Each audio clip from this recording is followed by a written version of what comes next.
بسم اللہ الرحمن الرحیم۔ السلام علیکم۔ آج پاکستان کا 73واں یوم آزادی، 73 سال کا ایک طویل وقت، ایک مشکل وقت پاکستان نے کس طرح سے جھیلا، اس قوم نے اس 73 سالہ سفر کے اندر کیا کھویا، کیا پایا، آزادی کتنی بڑی نعمت ہے، آج اس کا احساس، آج اس کی فیلنگز مقبوضہ کشمیر کے مسلمان شہریوں سے پوچھیں جو ایک سال سے پابند سلاسل ہیں۔ کشمیر کو ایک سال سے دنیا کی سب سے بڑی انسانی جیل میں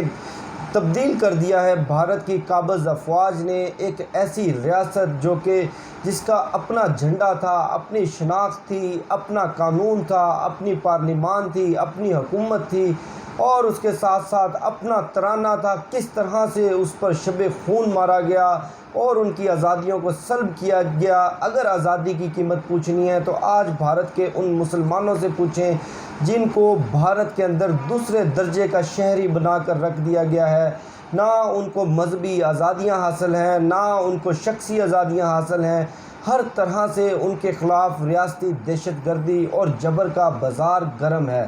خصوصاً جو دلی فسادات کے بعد مرکزی حکومت نے بی جے پی کی جو مرکزی سرکار ہے اس نے جو کمیشن بنایا تھا، اس کمیشن کی رپورٹ پڑھ لیجئے کہ کس طرح ریاستی سرپرستی میں مسلمانوں کے خلاف دہشت گردی کا بازار گرم کیا گیا، مسلمانوں کو چن چن کر قتل کیا گیا اور ان کی املاک کو، ان کے کاروبار کو کس طرح سے تباہ کیا گیا۔ یعنی کہ ایک جانب جان و مال کا نقصان پہنچایا گیا، دوسری جانب معاشی طور پر کمر توڑ دی گئی۔ اگر آزادی کی قیمت پوچھنی ہے، آزادی کی اہمیت پوچھنی ہے تو اتر پردیش کے ان 14 کروڑ مسلمانوں سے پوچھیں جو بھارت کی سب سے بڑی ایک ریاست کے اندر سب سے بڑی تعداد میں رہتے ہیں، کس طرح 73 سال میں پہلی مرتبہ مودی سرکار نے سیاسی طور پر ان مسلمانوں کو دیوار کے ساتھ لگایا۔ پوری ریاستی اسمبلی کے انتخابات میں کسی مسلمان کو ٹکٹ نہ دیا گیا اور غاصب طریقے سے جبر کے طور پر، ایک ظلم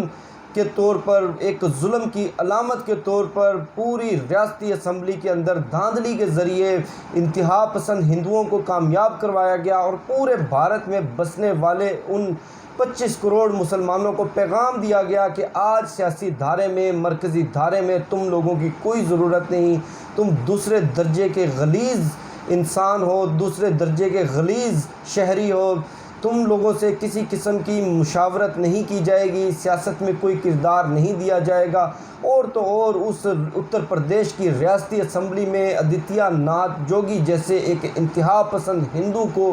وزیر اعلیٰ کے طور پر مسلط کر دیا گیا اور اس کے بعد اس نے بطور وزیر اعلیٰ جس طرح مسلمانوں پہ ظلم ڈھائے، جس طرح مسلمانوں کو نشانہ بنایا، جس طرح مسلمانوں کے خلاف مقدمات قائم ہوئے اور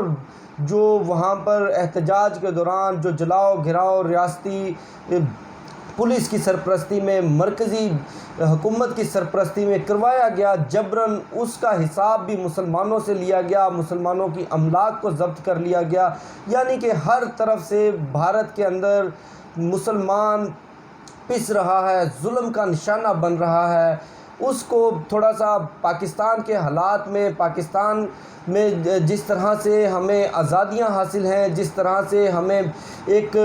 احساس ہے کہ یہ ہمارا ملک ہے، یہ ہمارا دیش ہے، یہاں پر ہماری حکومت ہے، یہاں پر ہمارا زور ہے، یہاں پر ہماری خواہشات کے مطابق قوانین بنتے ہیں، ہماری خواہشات کے مطابق چلا جاتا ہے، اس سے تھوڑا سا کمپیئر کریں۔ سب سے بڑی بات ان 73 سالوں میں ایک مکار اور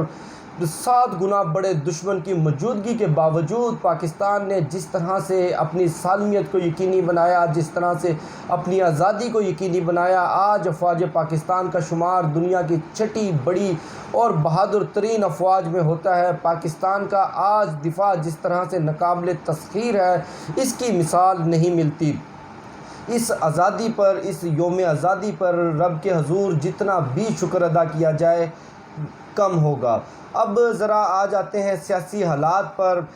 کل بلاول بھٹو زرداری نے ایک دھواں دھار پریس کانفرنس کی اور جس طرح سے چیف جسٹس آف پاکستان نے سندھ حکومت کی کارکردگی کا پوسٹ مارٹم کیا، خصوصی کراچی کو سندھ حکومت نے 12 سال میں کچرا کنڈی اور بدبو کا ڈھیر بنایا اور پورے کراچی کو ایک گٹر میں تبدیل کر کے رکھ دیا، اس پر چیف جسٹس آف پاکستان نے بھی وفاقی حکومت کو انٹرفیئر کرنے کا ایک عندیہ دیا تھا اور دعوت دی تھی کہ آئیں کراچی کے مسائل کو حل کریں، کراچی کو آن کریں، کراچی سب کا ہے لیکن اس کراچی کا کوئی نہیں، وہ کراچی جو پورے پاکستان کے ریونیو کا 75% اس حکومت کو، اس ملک کو، اس ارض پاک کو اکٹھا کر کے دیتا ہے اور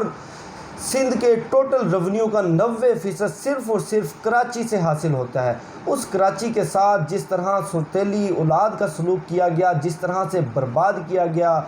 بجلی کی بات کر لی جائے تو 18 گھنٹے کی لوڈ شیڈنگ سے وہ لوگ مر رہے ہیں، تڑپ رہے ہیں اور ایک تھوڑی سی بارش کی وجہ سے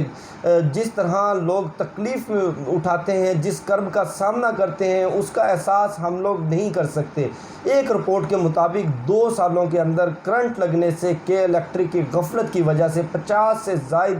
شہری جاں بحق ہو چکے ہیں، اپنی جانوں سے ہاتھ دھو چکے ہیں۔ اس کے ساتھ ساتھ کراچی کے اندر امن و امان کی جو صورتحال ہے، کراچی کے اندر تجاوزات کی جو صورتحال ہے، بدبو کی جو صورتحال ہے، مکھیوں کی جو صورتحال ہے، ان تکلیف کا اندازہ، ان مصائب کا اندازہ شاید ہم اسلام آباد، لاہور اور پاکستان کے بڑے شہروں میں بیٹھے لوگ نہیں کر سکتے۔ تو چیف جسٹس آف پاکستان کے اس حکم کے بعد اور وفاقی حکومت کو اس معاملے میں دعوت دینے کے بعد اٹارنی جنرل خالد جدون صاحب نے سپریم کورٹ کے معزز چیف جسٹس اور دیگر جج صاحبان کو بتایا کہ کراچی کے مسائل سے متعلق وزیر اعظم پاکستان عمران خان صاحب کے پاس کئی آپشن زیر غور ہیں اور اس سے متعلق ہم مزید تفصیلات بتانے کی پوزیشن میں نہیں ہیں۔ یہ آئینی آپشن کیا ہیں جناب والا؟ یہ آئینی آپشن ابھی تک سامنے نہیں آئے اور سامنے آنے سے پہلے ہی بلاول بھٹو زرداری بلبلا اٹھے اور اس کے بعد آج وزیر اعلیٰ سندھ مراد علی شاہ بلبلا اٹھے اور مراد علی شاہ نے کہا کہ اگر کراچی کی آئینی حیثیت کو تبدیل کیا گیا، کراچی کے اندر وفاق نے کسی قسم کی انٹرفیرنس کی تو پورا سندھ اس کی مزاحمت کرے گا۔ بلاول بھٹو نے بھی کل اس سے ملتا جلتا بیان دیا کہ اگر کراچی سے متعلق کوئی بھی غیر آئینی اقدام اٹھایا گیا تو ہم مخالفت کریں گے، بھرپور طریقے سے اس کے خلاف کھڑے ہوں گے۔ اور جناب والا یہ مخالفت کیا ہے؟ یہ کس معاملے کے متعلق یہ کھڑے ہونا چاہتے ہیں؟ یہ سراسر وفاق کو دھمکیاں دے رہے ہیں، یہ ریاست پاکستان کو دھمکیاں دے رہے ہیں۔ جناب والا کراچی کے اندر ایک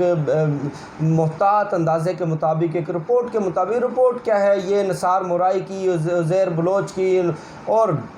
باقی دیگر لوگوں کی جی آئی ٹی رپورٹس میں آپ لوگوں کے سامنے تفصیلات آ ہی چکی ہیں، جیلی اکاؤنٹس کیس میں بھی آپ لوگوں کے سامنے تفصیلات آ ہی چکی ہیں کہ کس طرح سے سندھ حکومت خصوصاً پیپلز پارٹی کی قیادت اور آصف علی زرداری صاحب اور بلاول بھٹو صاحب، مراد علی شاہ صاحب کراچی کو نوچنے کھسوٹنے میں مصروف ہیں۔ کس طرح سے ماہانہ 1 ارب روپے کا بھتہ آصف علی زرداری کی جیب میں جاتا ہے، 10 کروڑ روپے ماہانہ کا بھتہ بلاول بھٹو کی پھپھو فریال تالپور کی جیب میں جاتا ہے۔ یہ سونے کے انڈے دینے والی وہ مرغی ہے جس کو یہ لوگ، جس کی کوئی کیئر نہیں کر رہے ہیں، لیکن دوسری جانب یہ چاہتے ہیں کہ سونے کے انڈے متواتر مسلسل ہماری جیب میں آتے رہیں، ہماری جیب میں بھتے کے پیسے آتے رہیں۔ اب تک جو وفاق نے فیصلے کیے ہیں اس کے مطابق کے الیکٹرک کا جو معاملہ تھا، کراچی کی بجلی کا جو معاملہ تھا، اس سے متعلق چیف جسٹس آف پاکستان نے وفاق سے جواب طلب کر لیا ہے کہ وفاق اس پر کیا کر سکتا ہے، وفاق کس طرح سے یہ مسئلہ حل کر سکتا ہے، اور تحریک انصاف حکومت کو حکم دیا گیا ہے کہ وفاقی حکومت کراچی کے بجلی کا مسئلہ حل کرے، اس کے ساتھ ساتھ کراچی میں نالوں پر تجاوزات اور جو صفائی کا مسئلہ تھا وہ وفاقی محکمے NDMA کے حوالے کر دیا گیا ہے، اور آنے والی اطلاعات کے مطابق امن و امان اور ریونیو کے جو معاملات ہیں اور جو دیگر بڑے مسائل ہیں اس سے متعلق بھی وفاقی حکومت کو اہم ذمہ داری دی جا سکتی ہے۔ اب آرٹیکل 149 سے متعلق باتیں ہو رہی ہیں کراچی کے اندر، اور سندھ میں گورنر راج لگانے سے متعلق باتیں ہو رہی ہیں۔ گورنر راج لگانے کا تو کوئی امکان نظر نہیں آ رہا اس جمہوری دور میں، آئین اور قانون کی سربلندی کے دور میں، جب عدلیہ آزاد ہے، جب سیاسی جماعتیں آزاد ہیں، پاکستان کے اندر جمہوریت کا بول بالا ہے، جمہوری حکومت اس طرح کا آپشن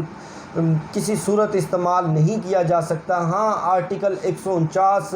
کسی بھی علاقے میں ایک ایمرجنسی اور ڈیزاسٹر کی سچویشن میں جو کہ کراچی میں پیدا ہو چکی ہے، اس حوالے سے وفاق کو اختیارات دیتا ہے کہ وفاق وہاں پر انٹرفیئر کر سکتا ہے، وفاق ان مسائل کے حل کے لیے اپنا کردار ادا کر سکتا ہے۔ اس حوالے سے وزیر اعظم عمران خان نے آئینی ماہرین سے رائے طلب کر لی ہے۔ اس ہفتے گورنر کراچی بھی وزیر اعظم عمران خان صاحب سے ملاقات کر رہے ہیں۔ کراچی کے لیے ایک بڑے ریلیف پیکیج کا اعلان یہ حکومت کرنے جا رہی ہے۔ اس کے ساتھ ساتھ کراچی کے مسائل جو اتنے گھمبیر ہو چکے ہیں کہ جن کا سرا کسی صورت ہاتھ نہیں آ رہا، ان مسائل سے متعلق بھی وفاقی حکومت اپنا کردار ادا کرے گی، اور سندھ حکومت سے اختیارات لے کر وفاق براہ راست کراچی کے معاملات کو، کراچی کے مسائل کو اپنے کنٹرول میں لے گا، اور جس کے بعد انشاءاللہ دنوں میں، ہفتوں میں اور چند مہینوں کے اندر آپ سب کو، پورے سندھ کے لوگوں کو حالات بدلتے ہوئے نظر آئیں گے۔ ان لوگوں کی گیدڑ بھبکیاں، ان لوگوں کی دھمکیاں یہیں کی دھری کی دھری رہ جائیں گی، اور انشاءاللہ وزیر اعظم عمران خان صاحب کی سربراہی میں نہ صرف پورا پاکستان، کراچی اور سندھ کے تمام شہر ترقی کی راہ پر گامزن ہوں گے۔ کرپشن کا دور ختم ہوگا، جتنا ان لوگوں نے لوٹا کھسوٹا ان کا احتساب ہوگا، اور کرپشن کی لوٹی ہوئی رقم واپس نکلوائی جائے گی۔ مجھے شفقت علی کو دیجیے اجازت، انشاءاللہ آپ سے نیکسٹ ویڈیو میں ملاقات ہوگی، تب تک کے لیے اللہ حافظ۔